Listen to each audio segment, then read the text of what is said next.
ఇబ్బంది ఏమీ లేదు. ఓకేనా? Thank you madam. ఇందుకు కొడుకా కూతురా నీకు నీ చేతిలో ఉన్న వాళ్ళు? బాబు మేడం, బాబు మేడం. ఎంత ఏజ్ ఎంత? 2 సంవత్సరాలు 5 నెలలు మేడం. Very good. ఆడిని ఎత్తుకొని ఆడికి ట్రాఫిక్ రూల్స్ చెప్పేస్తున్నావా?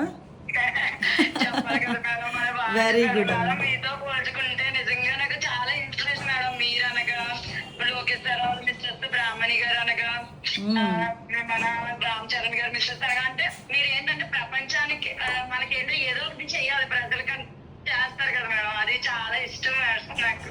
అమ్మ మీరు డైరెక్ట్గా చేస్తారు, మేము ఇండైరెక్ట్గా చేస్తాము. ఈ సర్వీసెస్ కూడా కానిస్టేబుల్ శ్రీమంతం చేశారు మేడం. మళ్ళీ బేబీని ఎత్తుకున్నారు. నేను ఫాలో అవుతాను మేడం. అయ్యో బాగుంది. ఏం లేదు, చాలా మంచి పని చేసావు. ఆ రోజు అందరూ కూడా ఒకటేంటంటే మన పోలీస్ ప్రైడ్ పెరిగింది. అవి మనకి చిన్న పనుల్లో అనిపించవచ్చు కానీ ఆ ఇంపాక్ట్ జనాల్లో ఒక నమ్మకాన్ని క్రియేట్ చేస్తుంది.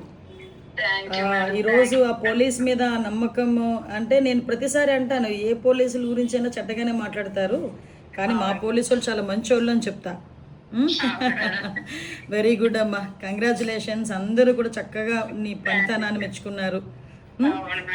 ఒకరోజు చూసుకొని నేను అటువైపు వచ్చినప్పుడా లేకపోతే నేను అటువైపు వచ్చినప్పుడు ఇప్పుడు రామ్మా ఒకసారి.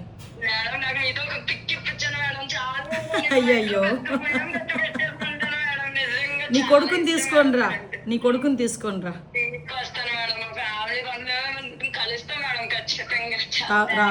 రామ్మా డెఫినెట్గా రా ఒకసారి. ఏం చేస్తుంటారు మీ ఆయన ఏం చేస్తుంటారు? ఓ గుడ్ గుడ్. ఎక్కడ చేస్తున్నాడు?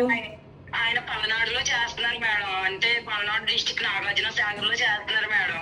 ఓకే ఓకే ఓకే అమ్మా, మేడం తప్పకుండా రండి, ఇద్దరు రండి. వస్తాం మేడం. బాబుని తీసుకొని రండి. నేనే మిమ్మల్ని కలవడానికి చాలా సార్లు ట్రై చేస్తాను మేడం. స్పౌజ్ కోసం అనేసి చాలా సార్లు వచ్చాము. నేను స్పౌజ్ కోసం కన్నా ఎక్కువ మీతో పిక్ కోసం వచ్చిన మేడం నేను. తప్పకుండా కాల్ చేశారు మేడం. Happy madam. 22nd నేను విజయవాడలో ఉంటానమ్మా, వీలైతే రండి ఆ రోజు. Thank you madam. వస్తాను మేడం. ఓకే అమ్మా, రామ్మా.